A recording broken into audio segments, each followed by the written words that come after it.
Hey, good evening, everybody. Welcome back to the Six Rings King Show on a new night, Monday night now, baby. We're really excited actually to have Eric McLean on the show here, college football analyst, co-host of the Huddle. Coach, yes, all right. First touchdown of the year. Miami Hurricanes, yeah. You know the name already. It's Mercy. Ha ha. It's a six-ring Kane show. Can't forget the name though. Got Jazz, Blue, Vision, DJ, break the game code. Ain't no changing them, ain't no breaking them. Real important live from the Hard Rock Stadium. Ball 14 for the orange and green. We see the six-ring champs. Let's more get a dream. This is life on the field. Beyond 100 yards, a hurricane that's never still put a damage to your squad. What's wrong with us? Seriously. What's wrong with us? We're Miami Hurricanes fans.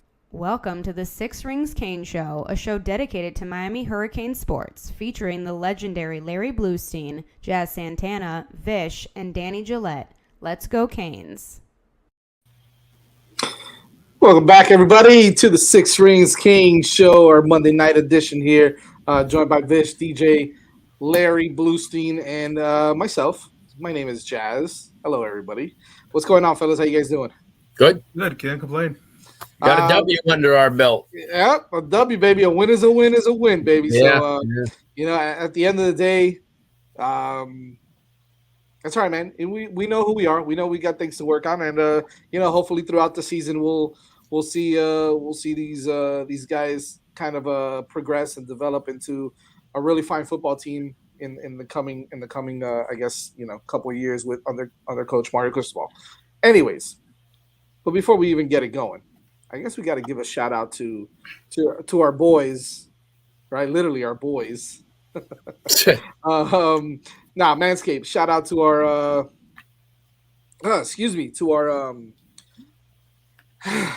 Jazz getting emotional over here about his voice. Yeah, it's been a long day, man. To our sponsors, Manscaped.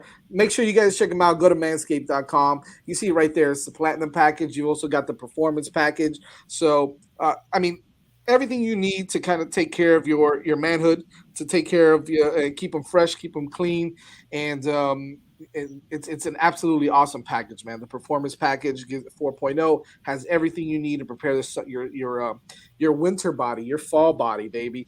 Inside this package, you'll find their lawnmower 4.0 trimmer, their weed whacker ear and nose hair trimmer, and then your crop preserver ball deodorant, your crop reviver toner, your performance boxer briefs. They give you some of those, and a travel bag to hold on to all your goodies. Not necessarily your goodies, but the stuff that you just got. All right. Make sure you guys check them out. Go to manscaped.com. When you fill out your order, whatever it is that you choose, make sure you put in the code word. What's the code phrase, I guess? 5RSN. I don't even know if it's a phrase. Whatever. 5RSN. The number 5RSN. Put in the code 5RSN. You'll get 20% off plus free shipping on anything that you do order through manscaped.com. Again, that's 5 Reasons Sports special there, as you guys make sure you go on to manscaped.com, get all your good stuff as you keep yourself nice and fresh and clean, and manscaped.com, code word 5RSN, 20% off plus free shipping and handling. And that's about it for manscaped.com. Fellas, I know we went over it a little bit on Saturday after the game. A win, right? 20-14 over Virginia Tech. Started off real hot. Looked like we were absolutely dominating through 3 quarters of football. And the wheels didn't fall off, but we kind of let up a little bit in that last quarter. We're talking about, the biggest thing, as Vish will probably talk about a little bit now, is the penalties. We had 17 penalties, I think it was, for over 140 yards. Definitely not a good way to kind of finish off a team. You can't have that many penalties and expect to win big games, right? Against really good teams. So that's definitely something that's going to have to be cleaned up. But just real quick, kind of your closing thoughts on the Virginia Tech game, and we'll kind of move on to Duke. We can start off with you, Vish. Go ahead. Yeah, like you said, I think let's start with some positives. So, 3/4 of complete domination other than the penalties, which is, I keep saying this, but we didn't get up 20-0 on accident. It was domination. The score just should have been worse. And then the penalties kind of killed a bunch of drives and stuff. But shout out to Akeem Mesidor, Defensive Player of the Week in college football, for the defensive lineman from Walter Camp. 3.5 sacks. I didn't realize he had that many sacks on Saturday. I saw that after. I know. I was like, I after thought we he went- had like a sack and a half, and he was just back there. But Well, I was watching a college game day final with my nephew, and they do the helmet stickers at the end. We had a helmet out there. I was like, "What in the world?" And he's giving it to Mesidor for it. And then he put a stat line up there. I was like, "Oh my god, he got 3.5 sacks!" So awesome performance from him. Headley also was honored by the ACC as obviously Mesidor won the ACC defensive lineman too. If he won in the national one, he probably won in your conference one. But Headley also won ACC Specialist of the Week. He punted awesome. So we kind of control the whole game, I guess. Just the penalties meant that the score wasn't as big as it should have been. In particular, the pre-snap penalties from the offensive line killed a couple of drives. That even if you just kick a couple of field goals, that's an extra score they need. The game's basically over. So left them in it. Had some penalties extend some of their drives in the fourth quarter, and that also, contributed pretty heavily to them getting back in the game a little bit. But I don't want to be overly negative when we finally won a game. So, when it came down to it, they kicked it deep with 3.5 minutes left and 2 timeouts and never saw the ball again. So as much as we're struggling running the football, and we certainly are, we were able to grind out that last drive. Doing some stuff like Van Dyke on an option keeper and all, but we got the chains moved and the whole weird thing where we weren't writing the clock down correctly. We iced the game. So a lot of positives to take away. Cristobal obviously was very let's just say I wouldn't want to be in that locker room given his comments on the penalties. That's overall is definitely a positive. It's a road ACC win, and as bad as Virginia Tech is, those aren't easy. And certainly when a team like, let's say, this week's opponent, Duke, is bad, and you go on the road, there's like 3 people in the stands. We went on homecoming. It was still full. They still had a crowd behind them. So it's a good road win, one that we needed. by the way, before we move on, Les will definitely answer that question. Anybody that has any questions today, will definitely be taking them as well. But it's a good question, and we'll definitely cover that. DJ. I was impressed with the play of Colby Young on Saturday. I believe his final statistics were 9 catches for 110 yards and a touchdown. He kind of got his feet wet, so to speak, against UNC last weekend, and now he really kind of made an impact, and he came to play. There's been talk about trying to find a deep threat following the departures of guys like Charleston Rambo and Mike Harley. And, yes, it's one game. I'm not ready to crown him the ultimate deep threat yet, but a strong showing from Young and his connection with Tyler Van Dyke certainly left me feeling happy and optimistic about his potential role in the offense for the future. Absolutely. Blue, Gary, we'll probably mention that as well. We've got some stuff to kind of cover before we get to Duke, just from a football standpoint, not necessarily the Virginia Tech game, but kind of your final thoughts there, Blue, on Virginia Tech and what you like, what you saw that you liked out of this Canes team. Well, the one thing that we've all been waiting for is them to come out with a purpose, and they did. I mean, every game they seem like they're just there. And Coach Cristobal is the most fired up guy on the field. Well, it didn't happen like that this time. And, getting out to the big lead, I liked it. Obviously, anytime you're going to talk about this game, you're going to talk about penalties because you're going to say, well, we could have had that drive extend. We could have scored 40 points. So that obviously has to be addressed in every game. It doesn't really matter. I mean, if Duke is probably as good as Virginia Tech, so you don't want to, and their offense I know is more consistent. So you don't want to start. The worst thing is to come up with a play that was well drawn up, well executed, and then look across the field and see another flag. And there were some really tough penalties, but there were some tick-tacky type of things, added onto there too that, I just thought it was a really good, as Vish said, 3-quarter performance. And then, mistakes kind of let Virginia Tech, and you got the crowd, and hey, listen, like we said on Saturday in the post-game show, you got to give that crowd props. I mean, that was in Miami.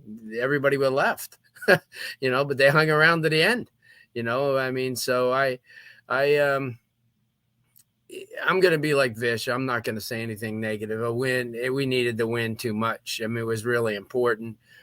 Well, not just to stay in the race, but just for the sanity of everybody that, knows that we could play a lot better than we played against, obviously, inferior opponent in Middle Tennessee State. But certainly a game, and North Carolina, I thought, I mean, North Carolina's not, again, they're not bad.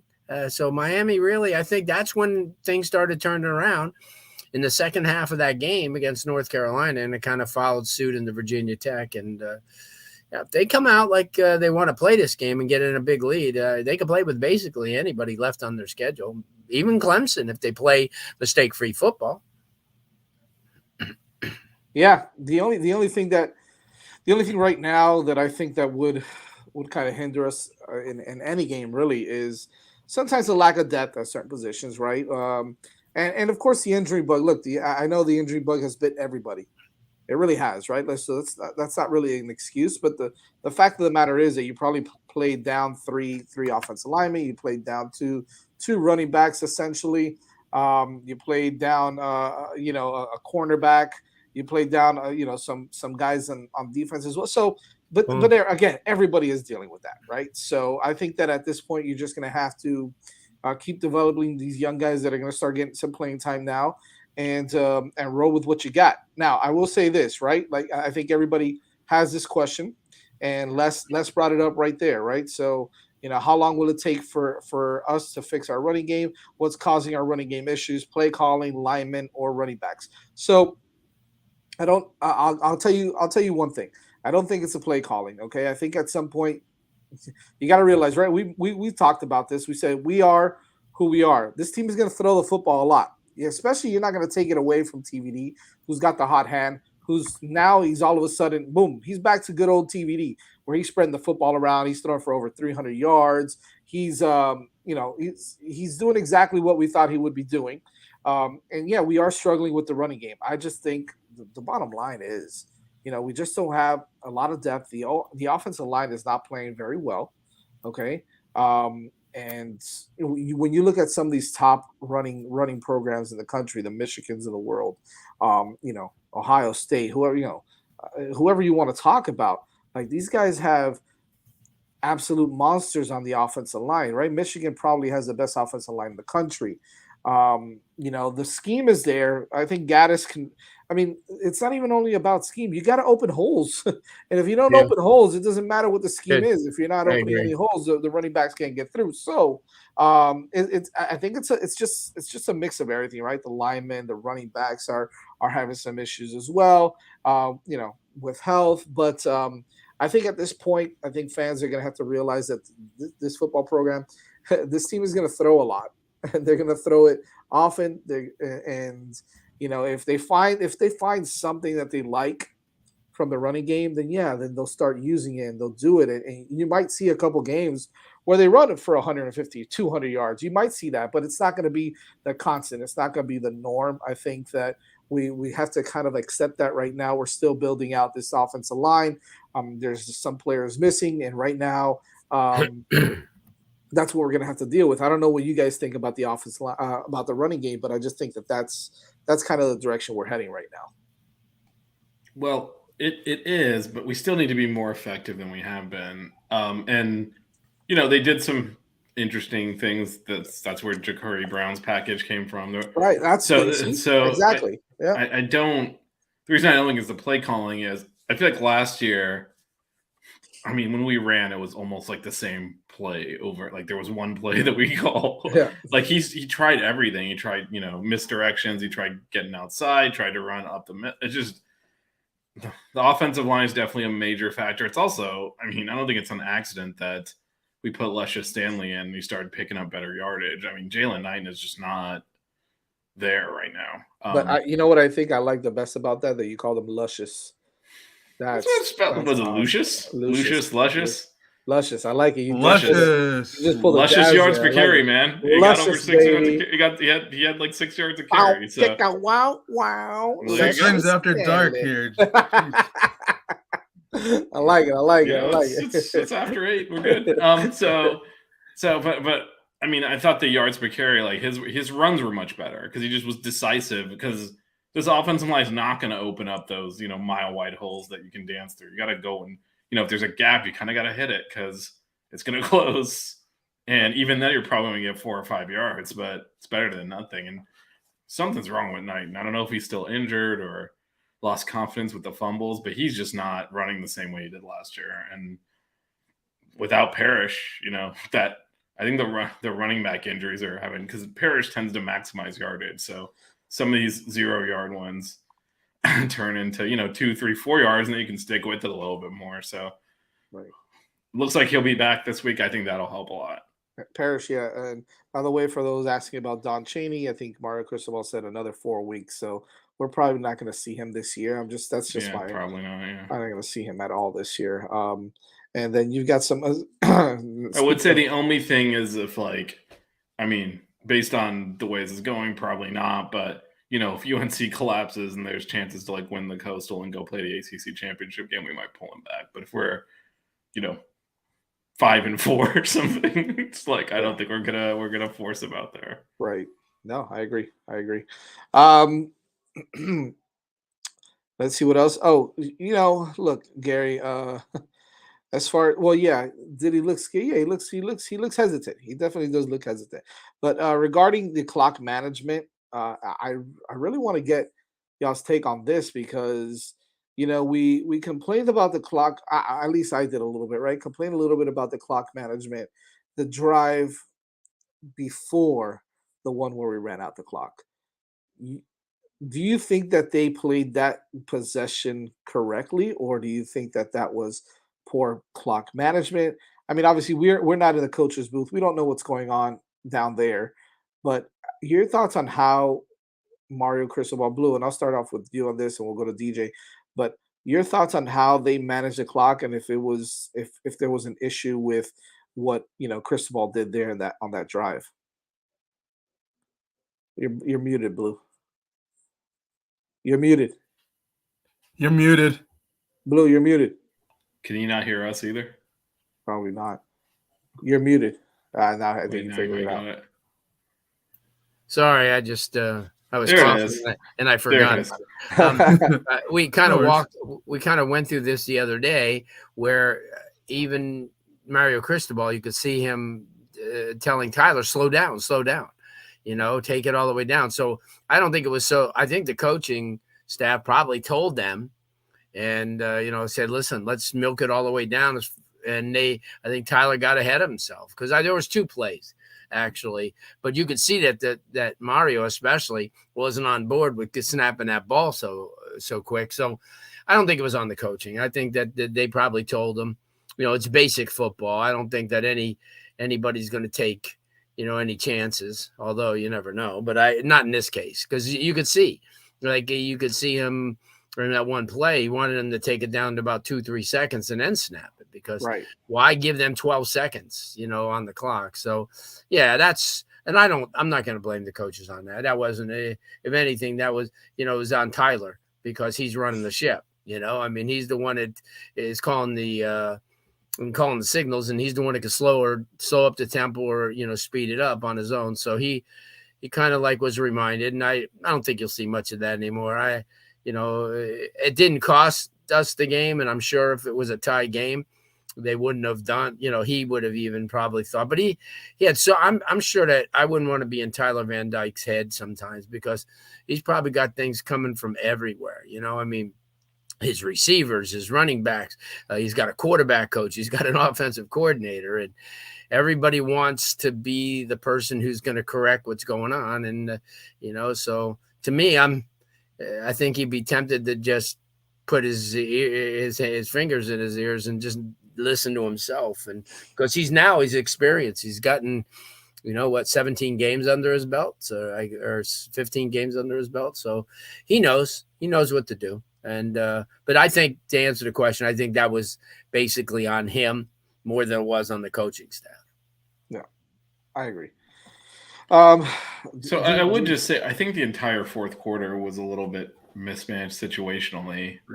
We could have worked the clock better throughout the quarter. Certainly defensively, you got to play situations there. We gave up some long yardage we didn't need to.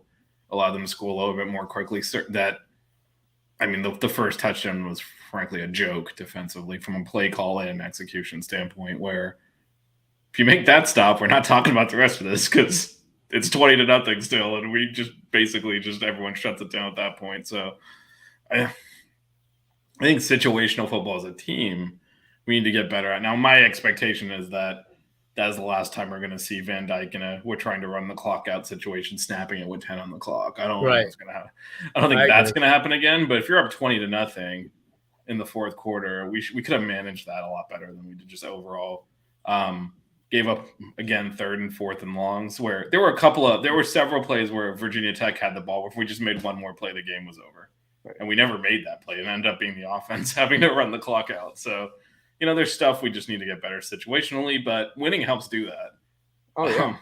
You'll have more confidence the next time that you're going to not do. I think once they, if you guys remember, like when they crossed midfield in the fourth quarter, like the counter is like, wow, they crossed midfield. It was that much of a domination up to that point. Because the only other time they had was when they fumbled on that long play on the first drive. They didn't cross midfield since then. So they were like, wow. And then,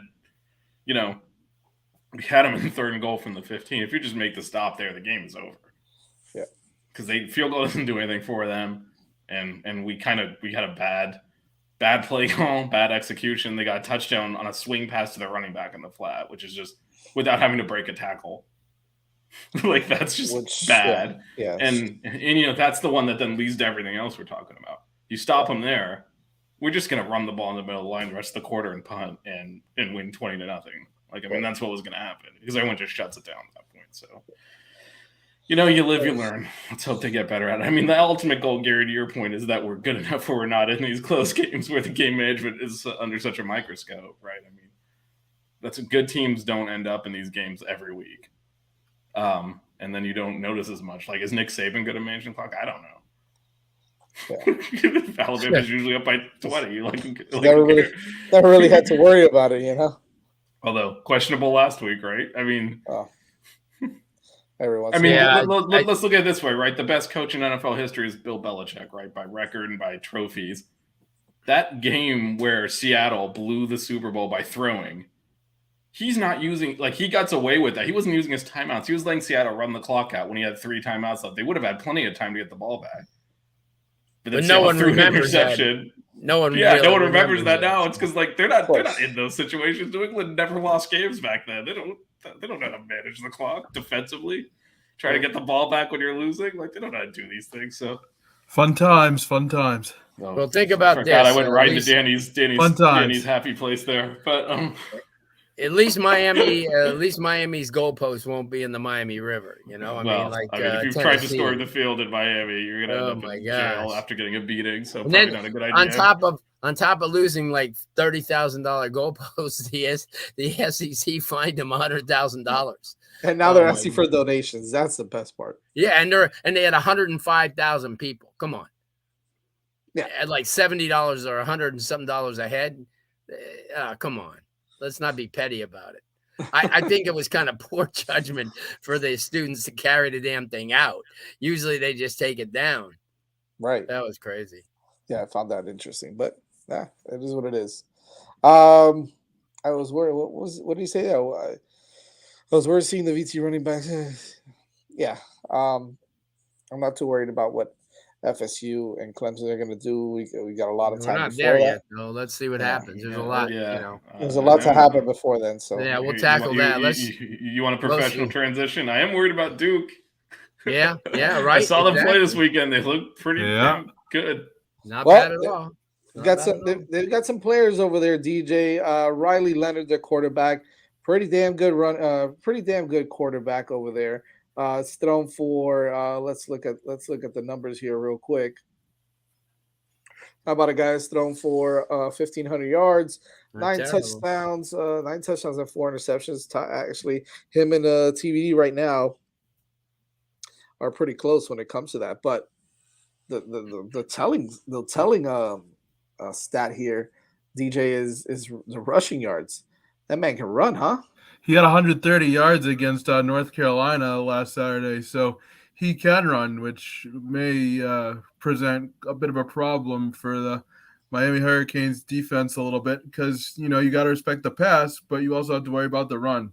And one thing I just noticed, I was watching some of his highlights from one of the games he was in. I think it was Temple, which granted isn't very good, I don't think. But anyway, he got the ball out quick. Leonard did. He made good decisions. He went quickly through his progressions, and he throws a very good football. And I think this is going to be another quarterback challenge. We had one with Drake May and UNC, and we managed to force 2 interceptions on May's part. So I think we do have the talent to get after Leonard and make him uncomfortable. It's just about getting there, much like May, and allowing him to do that, because if they don't, it could be a long day. I mean, this Leonard kid is really, really good. Yeah, he was really highly recruited coming out of high school. He came from Alabama, and Auburn obviously was on him. A lot of schools. I think Vanderbilt kind of led. The kid's got like a 4.3 GPA, so he comes out there and tries to outthink you as well. So. No, I agree with you. He's a really good dual threat guy, over 2,000 yards of total offense. And those type of quarterbacks kind of give Miami fits. But I don't feel terrible about Miami's defense. I don't think that's the problem right now. Their defense is really, in some cases, overachieving. A lot of the guys are coming and playing, like you said last week, Vish, about the linebacker play. You take a look at a guy like Wesley Basaint, and he's, getting in the mix and playing real well. And their secondary's got some experience and guys who are high Power 5 recruits in there. So, yeah, I'm not really worried. I think they'll watch film. They'll figure things out. I don't think you're going to see a Middle Tennessee State game because I think they've moved on from that. I think I think that they didn't game plan in that Middle Tennessee State game. And now they've had an opportunity to watch Duke play a couple of times, especially against an opponent they played against, and see how they attack them. And I think that's what this week is all about, watching film, watching situations, and, what do they do on 3rd and long? What do they do on 2nd and short, and things like that. So I think that they'll be ready. They weren't ready against Middle Tennessee State. You could tell they were on their heels. They just weren't prepared. I thought they were ready last week. They came out and played. Defensively, they did for 3, like Vish said, almost 3.5 quarters. I mean, they shut them down completely. So I think the defense is really, really starting to creep back in and playing really good football. And I think it kind of started in College Station, where they played and held a pretty, quote unquote, potent offense at home in front of a hostile crowd, to half the yards that they got. They didn't win, but yeah, I agree with DJ. Leonard's a really good quarterback. He's a guy that's going to open up their offense. They run the ball extremely well. They're big up front. So we'll see. You just gotta play each game as they come. Like when you look down the line, so what about FSU and Clemson? Let's worry about Duke. Then we'll start progressing because Miami's not in that mode now. Somebody like Tennessee or Georgia or something could look down the line and say, well, we got to play Florida. We got to play. Yeah, Miami can't do that. They got to look because, like I think after last week, it kind of showed us there's not one game left on the schedule that's going to be a slam dunk. Nope. And by the way, you mentioned it, Blue. They actually run the ball really, really well. They've got like 3 or 4 guys there that are over like 250 yards rushing. It's a power running game. Yeah, it is a big offensive line, and they're gonna come right at us, and then they're actually outside running tends to come from the quarterback. Right. They do some design runs. He does a good job getting outside the pocket. And the one thing I will say is I don't know where their mental state is. They've lost 2 really tough games in a row. They lost to Georgia Tech in overtime, and frankly, last week they got completely hosed by the officials. They were driving down to put the game away against their biggest rival, and they got a first down, and they called an illegal shift, which no one could find on on video, and the commentators said must have been before this, even though they showed like 5 seconds before the snap, the guy go in motion, and they snapped it. So they back up 5 yards, throw a touchdown on the next play. They called a chop block when the running back didn't even go low. He hit him in the chest, so it was just a double team block. Sure. And then, of course, they bricked the field goal, missed it, and then North Carolina goes down and scores a touchdown when the receiver was probably standing out of bounds. So I don't. They can't be feeling good about that. And then in the previous game before that, they lost in overtime. So they've got a couple of really, tough losses, but they're solid. They're well coached. They do a lot of things well. So yeah, I can't imagine we'll see a Middle Tennessee like performance again, frankly. So I'm not really worried about that type of thing, but we do need to play well. They're a solid team kind of across. Yeah, this is not a bad team at all. No, they average the 3 backs average over 5 yards a carry, and that's kind of pretty good. Yeah, they're physical. They throw the ball well too. Again, it's all their quarterback's good. So we gotta play well. The one thing, we talked about this last week, kind of got away with it, but the coverage bus. Those will lose you these games. Like we got lucky that Virginia Tech dropped the one that we had last week. I mean, you can play great defense, 75, 80, 85% of the time. If you have those egregious coverage busts, the points will come anyway. So, that's I don't honestly at this point it's like beating a dead horse because it happens every game, but you cannot just have like safeties releasing guys uncovered for easy touchdowns. Like you can't do that. Listen. With all that being said, guys, the Canes have a top 30 offense and a top 30 defense, and they're sitting at 3-3. Okay, which is the disappointing part when you have top 30 offense and a top 30 defense. Your record probably should be better, but we know why, right? We know why the record is not better. So I won't harp on that, but everybody that's worried about the defense or worried about the offense, that defense is pretty damn good. And whether they're overachieving or they're just a pretty good defense, either way, I'll take it, right? Like I don't care. And we mentioned him earlier, Akeem Mesidor. That front four is getting a ton of pressure. Just those 4. That's why it boggles my mind that they blitz on that 3rd and 15. It's just that was unbelievable. But anyways, you're obviously you're starting to see some really good play from Gary mentioned Wesley Basaint here looks huge. Yeah, he does. He looks like he's a big dude already. Okay, that kid's only going to get better. You saw Caleb Johnson come in and play really well this week.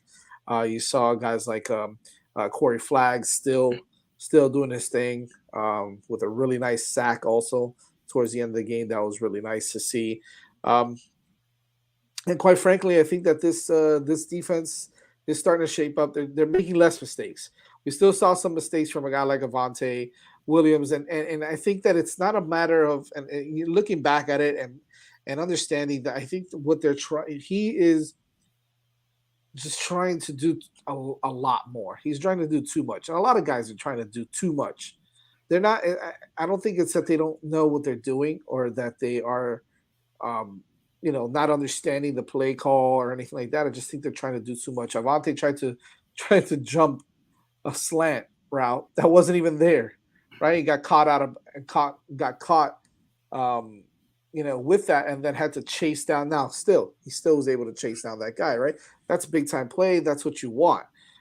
So I think that the defense is going to be fine. I think that they are going to game plan accordingly to be able to contain Riley Leonard a little bit, and then you just got to stop the other stuff, right? Jalen Calhoun is a big time wide receiver for them, and then they're like you guys mentioned, their running backs are going to be tough. But Miami seems to do pretty well with the running game, stopping the running game. So and I think we don't want to overcompensate. We're favored by like 8.5 or whatever. Like we should win this game. It's at home, but I think what we're talking about is I think preseason Duke was terrible last year, and we thought this is probably one of our easiest games. It is not. They're actually good. So I think we're trying to have that context come across. But yeah, no, we should be the better team. We should win this game. Don't forget, there's some guys over there on that Duke defensive staff that probably want to try to put a hurting on this Hurricane team a little bit. So Aristide is over there. Jeff Simpson is over there as well. So um, Elko put together a pretty nice staff Yeah, over there well, at I Duke. only think of one thing when I think of Elko. So, So what do is you that? guys know what I'm talking about, or No, I don't know. he's the Notre Dame defensive coordinator got the field before Harrison said, basically spent 15 seconds insulting us and said they've got the chain, we're gonna get the ring, and then we beat them 41-8. That's Oh, what I think of when that's ah, him. He's the one who that's gave that pregame speech that all got right. caught on a hot mic. Yeah, well, that sucks. That one Didn't didn't go his way. age. Didn't It go his didn't way, but he's age done a too great well. job there. I mean, Yeah, they're so much better than they were last year, and that's kind of what we're trying to convey here. They last year that was probably our easiest. Like, remember, didn't they run the opening kickoff back, and then we just beat the crap out of them after yeah. that? I think last year, like they I were think we not. smoked them. They've been Remember a pretty couple of years terrible. ago where the first play from scrimmage, they went 72 yards on the run. I remember that also. Yeah, Yeah. but they've been under Cutcliffe. They were getting progressively worse. Where like they were a tough-ish game that we expected to win, then they were like, "This is a pushover." They're definitely more back into that tough game. We should win, but like we don't play well. They got enough players to beat us. You know what I want to do real quick before we talk Price Picks. Actually, let's go ahead and just talk a little bit about Price Picks. Another great sponsor of the Six Rings Cane Show, Prize Picks. Make sure you guys go to PrizePicks.com, and when you log in, make sure you sign up and log in and put in the code word 5 FIVE, and Prize Picks will match your initial deposit up to $100. Here's what's great about Prize Picks, right? You can choose and mix and match players from different teams, different sports. It doesn't really matter, right? You can kind of mix and match it all you want. Here's how it works. You pick between 2 to 5 players, okay? Then you choose the over under on their individual categories, okay? And that's really how you win. Then you just sit back and watch them win. So it all depends on how much you want to win, is how many players you pick. So it's between 2 to 5 players. Choose the over under on their individual categories and win. Make sure you go to prizepicks.com. Log in. When you sign up, put the code word FIVE 5. The code word is 5, and they will match your initial deposit up to $100. You don't have to use it all at once either. So make sure you guys do your thing there and sign up to prizepicks.com. Code word 5 FIVE. I want to kind of do something before we end here. It is the midway point, right? Where this is game 6. Well, it's going to be game 7 now. We've got 12 games in the season. And I kind of want to give some superlatives out per se to, some of the players or positions on the field that you guys have seen that have been, your most surprising, your MVP so far, so on and so forth. Kind of want to do something interesting because, we're at that point where we kind of see where this team is and what this team's going to be and maybe what we want them to be moving forward. So I think the first one I really want to go around the horn with is let's go with I'll start with the negative first, right? So the biggest disappointment so far on the team, whether it's position player or whether it's a player, an actual player, or a position on the team. We'll start with you, Blue. Blue, what would you take away as your most disappointing right now so far, halfway through the season? It's a no-brainer. Running game. They have none. Nothing consistent. I have nothing else you can say. Parisher's running really well. I don't want to single out Rooster as being the only guy because, a lot of people kind of gave me feedback on Franklin too and said, oh, he's a big guy and he turns his back when he gets to the line of scrimmage. And so it's on him as well. And then, so I think it encompasses the entire running game. Yeah. DJ, what's your biggest disappointment so far? He hasn't been awful, but I would have loved to see more out of Frank Ladson so far this season. I thought he was really going to be a veteran that would step up and maybe even be a number 1 target for Tyler Van Dyke. And we've seen spurts of impact from Ladson, but he hasn't turned into the deep threat target that I thought he would be when he first transferred here. Vish, how do you feel about that? The biggest disappointment? Yeah, for me it's the safeties. We were saying we got three that are great, and how are we gonna get all three of these on the field? And I can't find two I want to play right now. So, and no one's injured there. They're just not like between. I mean, both the Williams are not up to what I expected. Like you said, there's some good stuff there, but my expectations for that position were so loaded there. We might have to like put one at linebacker, figure something out to get all three of them on the field. And right now, I mean, Kinchins I think has been pretty damn good and kind of what I expected. The position next to him, I'm just not up to. Again, not terrible, but my expectations were like sky high coming into the year for that position. They've not lived up to it. Yeah. You know, my biggest disappointment is really going to be that offensive line for me, right? Which obviously plays into what Blue was saying, the running game. I just thought, I know I know everybody last year overhyped Zion Nelson. We saw he wasn't great last year, and then they kind of overhyped him again this year, and he's played 10 snaps. You know what I mean? The whole season. So, you know, it's not all their fault. This is a mishmash of offensive guys. I think the only two constants or two or three constants have been the left side, right? Jonathan Campbell, Jalen Rivers, and Ja'Kai Clark. The other side has struggled significantly, but to be honest with you, the whole entire line has kind of struggled. When one guy screws up his assignment, it ruins everything else on the line. So, I expected a little bit more from the line, considering we've got guys that have been here for 3 or 4 years already, and some that have been playing college football for 6 years on that line. So I think that at this point, it's a little bit of a disappointment. I think that I was hoping for them to be a little bit better than they have been. So that's mine. MVP of the team so far. Who do you got, Vish? Lou Headley? Yeah. I wouldn't laugh. He's the only one that's played well every game. I mean, we've had other guys, inconsistently, or someone like Colby Young really didn't play until the last game. I mean, I won't mention other names because there are other options, but he's the guy I've seen like every time he plays, he delivers. There are other players also, obviously, so I'll leave that to DJ and Blue. I think if no one says that you can circle that tweet, I'll give you some other ones, but I'll go ahead, Lee. DJ, who's your MVP so far? From a consistency standpoint, Lou Headley would be the most logical choice. But I won't go Lou Headley, even though I think he probably has been the most consistent.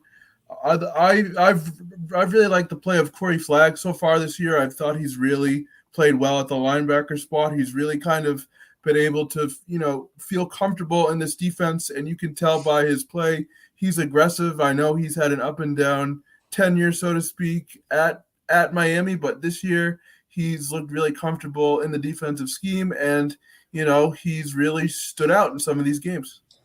I'm gonna go before Blue takes my guy. Because I'm gonna take it, right? Akeem Mesidor. That's who I was gonna take. That's all right. That's all right. Yeah, I mean he definitely has been the best player on defense. Followed closely behind Flagg and Cam Kitchens. I think they both have had really good seasons so far as well. But Akeem Mesidor is just absolutely dominant on that line.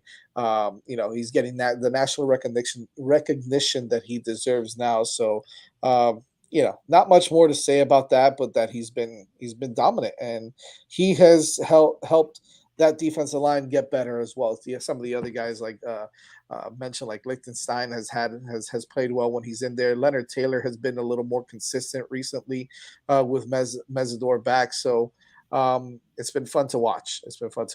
Blue, you can say Mesidor. I want to be first next time. I'm always last. So, Jazz has the power of the pulpit. He can just do whatever he wants. I'm always last anyways. I might as well get in there because I knew someone was to say it. I'm going to take one of each. I'm going to take Corey Flagg because, I've been on his bandwagon, and obviously Mesidor. I mean, here's a guy who may work himself into a first round in the NFL draft pick. If he keeps up this and then has good camps, and he's a stud. There's no doubt about it. I mean, it's a shame that they don't have other guys that could ease him a little bit, because you're looking at. By the way, Harvey has played pretty good. He's played okay. Well. Yeah, he's played pretty good recently. Also, but you look at the kid who's playing for the Dolphins, who had the 1 year with the Hurricanes, and the only reason he wasn't better is because he didn't have anybody else on the other side, and he kind of like got double and triple team. But now you see him as an NFL player, and he's one of the best pass rushers in the game right now. Yeah, he's really good. He's really good. So I agree. I don't know what else we can think about right now, but it's probably, if you had to choose, I guess if you had to choose one position on the team that could really be like the most improved, I think that's probably the best question. Most improved position on the team. Oh, we got some of those on there, huh? All right. Anyone want a date before I block this? Blue, who is your most improved position on the field for the Hurricanes?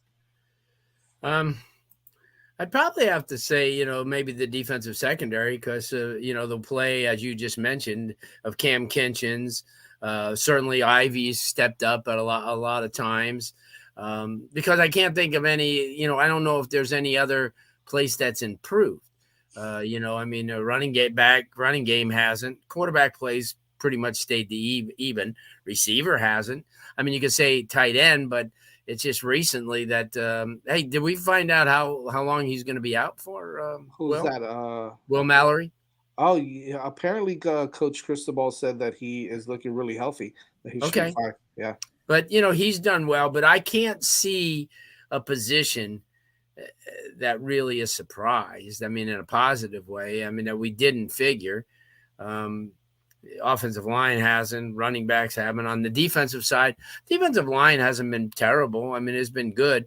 The front seven gets hindered sometime because, excuse me, because you don't have the, the quality Pinckney quarterman linebacker type guys.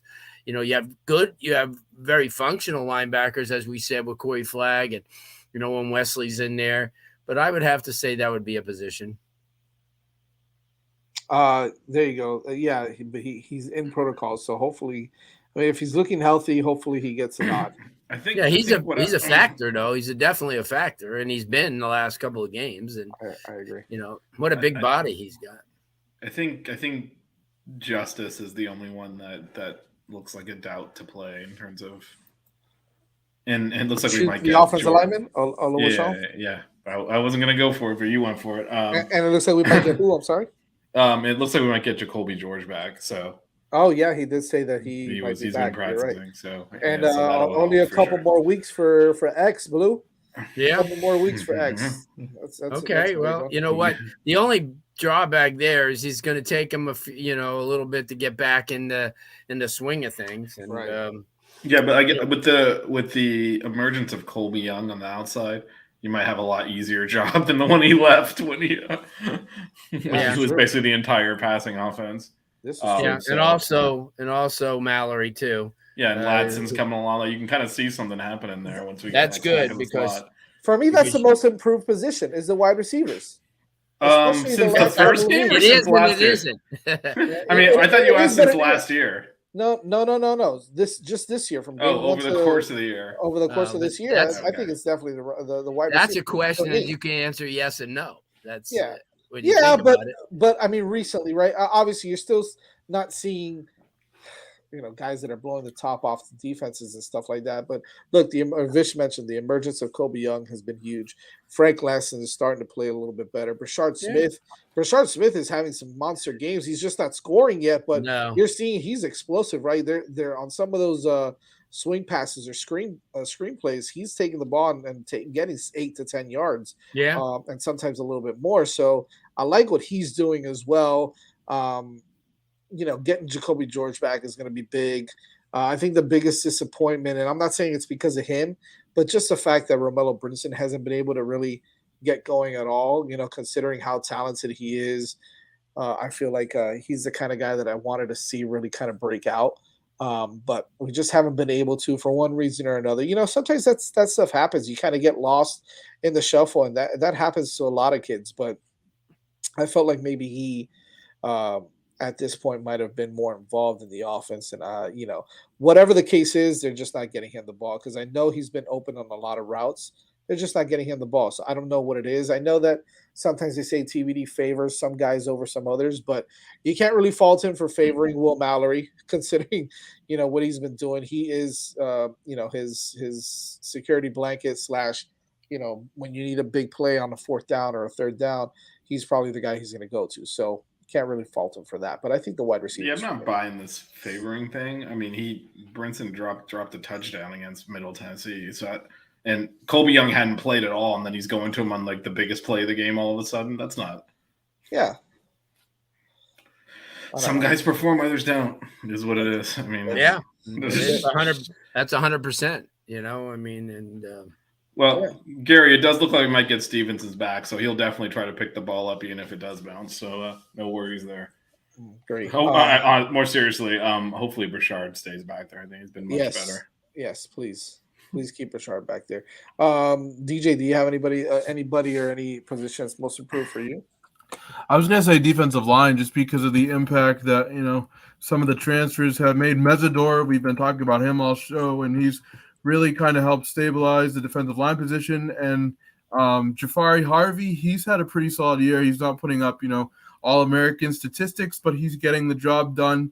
And like you guys kind of mentioned, they're able to complement each other really well. And, I've also heard Daryl Jackson's name being mentioned a couple times on the broadcast, so he's getting involved as well. And it's really good to see the defensive line kind of find its groove and establish an identity in terms of pass rushing as well. I mean, Mesidor has, I believe, 2.5 sacks. He has 5 sacks. Yeah, and then 2.5 last week. Yeah, 3.5 against Virginia Tech. So hopefully it didn't happen.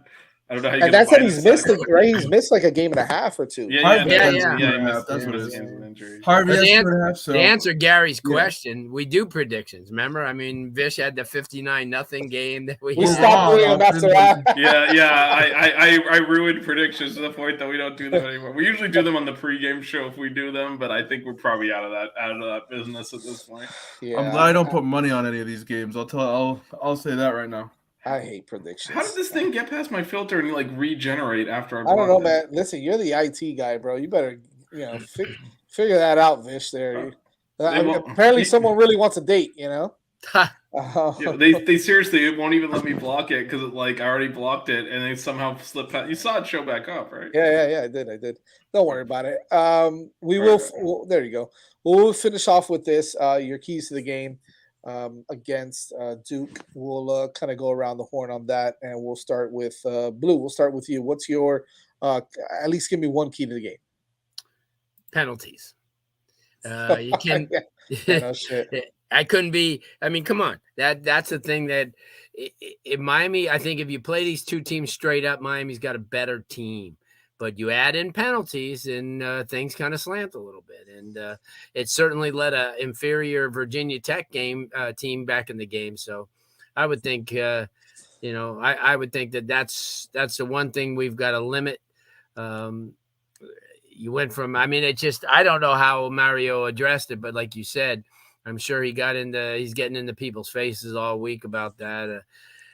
But that's what I think. A key to the game is to limit your penalties. Yep, and there's one specific penalty that I know he wasn't too happy about towards the end of that game on defense. That I'm surprised he didn't wring his neck out right there on the sideline. I'm sure you guys know what I'm talking about. But DJ, we'll go with you now. What's your key to the game? Playing all 4 quarters. Don't let your foot off the gas even in the fourth quarter. Riley Leonard in the Duke running game that we talked about earlier will make you pay. And so playing all 4 quarters and not getting complacent and resting on your laurels, just finish the job and you can rest when the final whistle sounds. I like it. Vish, what do you got? I think we're going to need to run the ball. Some. It doesn't. We got to keep them honest, especially. I think one of the things. I mean, Virginia Tech couldn't move the ball at all, and North Carolina can run, but they're looking to score quickly. If we can't possess the ball here, Duke will grind on our defense, and we can wear down by the end of the game. They're physical. they want those long drives as well. And if we can't, hold the ball a little bit, 3 incompletions and out is not going to work well against the way that Duke plays. So no, we don't need to have 7 yards of carry and just run over them. But we don't. But I'll take that. Yes, I will take what Michigan did to Manny Diaz's defense. Yes, I'll take that. But it had to be. You had to say something about it for sure. God, I'm so annoyed we blew that. I was enjoying that so much. I had it on my other screen. I'm like, look at this. Then all of a sudden we're about to blow this Virginia Tech game. They took all my enjoyment away. They couldn't even let me enjoy that. But I mean, we got to keep them honest. We got to be able to grind out some yards, get some first downs on the ground as well. So that way we can give our defense a chance to kind of recover a little bit. Because even when Duke goes 3 and out, they're physical and you feel it. So we do need to at least not immediately get our defense back on the field and have them have to go through that again. So just some semblance of a running game. I'll bring one up because I think this is going to be important because we don't do much of this. We haven't been doing much of this, and it's causing turnovers. We saw when we cause turnovers, that plays well into our hands. Okay, we're able to kind of just turn it around, get that momentum, score a few points. And I think if we cause a couple of turnovers, we whether it's pressure on Riley Leonard, he throws the ball away, he throws it erratically, or we cause a couple fumbles. I don't care how we get them. Let's get some damn turnovers. I need 2 or 3 turnovers this game, so we can turn that into some quick points. I know the whole stigma of we suck in the red zone, and we're still not great in the red zone, but we're a little bit better now. And if we continue to improve, we get some turnovers and we start building that momentum that way, I think that could bode well for the Canes as well. So, yeah, no, Gary, we're not doing any predictions today. We're not going to do it. But so I will just say on the red zone stuff, last week we kicked 2 field goals inside the 20, but they were 1st and 10 on the 14, 1st and 10 on the 13. I think we throw the term red zone around a little loosely. Those are, if you kick a field goal from that, look, you do need to score some touchdowns. That's okay. It's the 1st and goal from the 4 resulting in not scoring because we tried 4 plays and couldn't score. Those are the ones that are we didn't have any of those last week, although we kind of scored from farther out. So a little bit different game, so we didn't really get tested in that. But, yeah. Ties into my point. Get the running game going. That's easier then. Yeah, no kidding. Pre-game show will be on, again, the game time is 12:30 again. So it'll be a 12:30 game here at home. Pre-game show will be at 11:30. So make sure you guys keep it locked here on the 5 Reasons Sports YouTube channel. 11:30 a.m. on Saturday morning as the pre-game show, as we go through some news and notes real quick for Duke.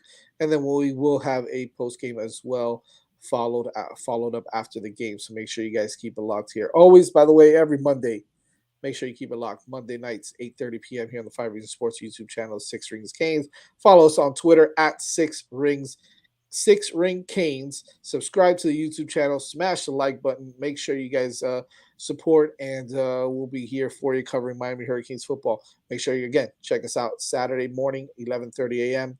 for the 6 Rings Canes pregame show as the Miami Hurricanes take on the Duke Blue Devils at 12:30 p.m. Blue, DJ, Vish, always a pleasure, guys. We'll see you guys on Saturday. Adios.